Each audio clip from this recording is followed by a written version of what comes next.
Il y a d'abord un certain nombre de terrains locaux qui sont des zones de tension claires et nettes. Je pense évidemment à la première depuis le 5 juin 2017 avec la mise au ban du Qatar par le quartet Émirats Arabes Unis,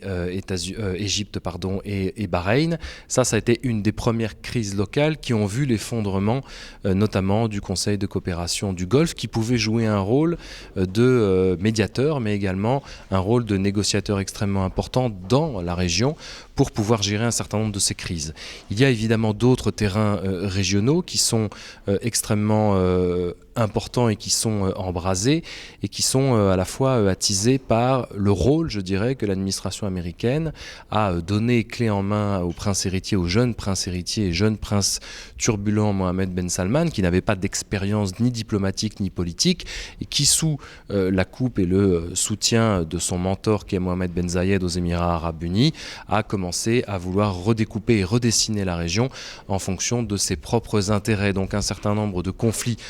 ouverts ont été enclenchés. C'est le cas du Yémen, bien évidemment, avec la volonté de mettre à bas la rébellion Houthi indirectement soutenue par l'Iran. Et c'est un rôle extrêmement important en termes d'influence et d'ingérence des Émirats et de l'Arabie Saoudite sur des terrains locaux, que ce soit au Soudan, que ce soit en Égypte ou aujourd'hui en Algérie, où la volonté est de mettre en place des pouvoirs autoritaires pour éviter, je dirais, des pouvoirs transitionnels et démocratisants, ce qu'avait essayé de faire leur ennemi juré, le Qatar, en soutenant à l'époque les frères musulmans, car c'était les seules forces alternatives dans ces anciennes dictatures.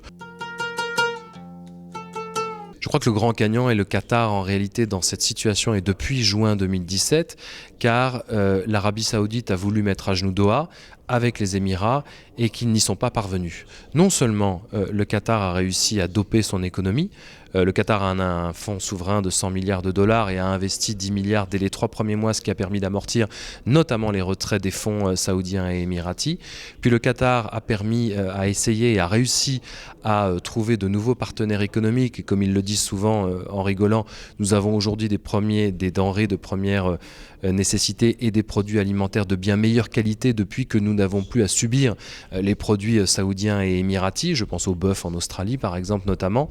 Et aujourd'hui, Doha a survécu au blocus. Doha va préparer la Coupe du Monde en 2022 et se retrouve dans une situation où elle n'a jamais eu autant d'alliés stratégiques, durables ou de circonstances, peu importe, que ce soit l'Iran, que ce soit la Turquie notamment, et que ce soit les États-Unis, car en réalité, le Qatar tient sa souveraineté, tient sa supériorité et tient son indépendance également de par la base d'Al Udeid et le CENTCOM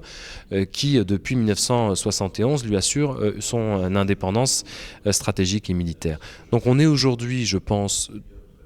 après 2 ans, dans une victoire politique, économique et diplomatique du Qatar. En réalité, quand vous regardez la presse internationale, il y a beaucoup moins de Qatar bashing qu'il n'y avait par exemple il y a 2-3 ans. C'est extrêmement intéressant parce qu'il y a toutes les raisons, si l'on fouille bien, de vouloir en trouver. Les Émirats ont des officines pour ça, les Saoudiens aussi. Mais je crois qu'en fait les Saoudiens et les Émiratis se sont tirés une balle dans le pied au même moment. Ils auraient pu surfer sur l'affaiblissement provisoire du Qatar, ils n'y sont pas parvenus parce qu'ils ont multiplié les bourdes et les erreurs diplomatiques et politiques. Aujourd'hui, les États-Unis continuent à dominer le monde. Et je pense même que la stratégie américaine à l'égard du Golfe et de l'ensemble finalement des relations bilatérales qu'il noue aujourd'hui à gauche à droite est un sursaut contre le déclin, contre l'effondrement tant annoncé de la première puissance mondiale face à la Chine. Et en réalité, à partir du moment où vous essayez de vous faire respecter de nouveau, Donald Trump a suffisamment reproché à Barack Obama à l'époque d'avoir été faible, c'est-à-dire d'avoir présenté les Américains comme des Américains à visage humain, comme un pays qui considérait qu'il avait en partie échoué au Moyen-Orient et qu'il acceptait de s'en retirer. Donald Trump, évidemment, va-t-en guerre et belliqueux tel qu'il est,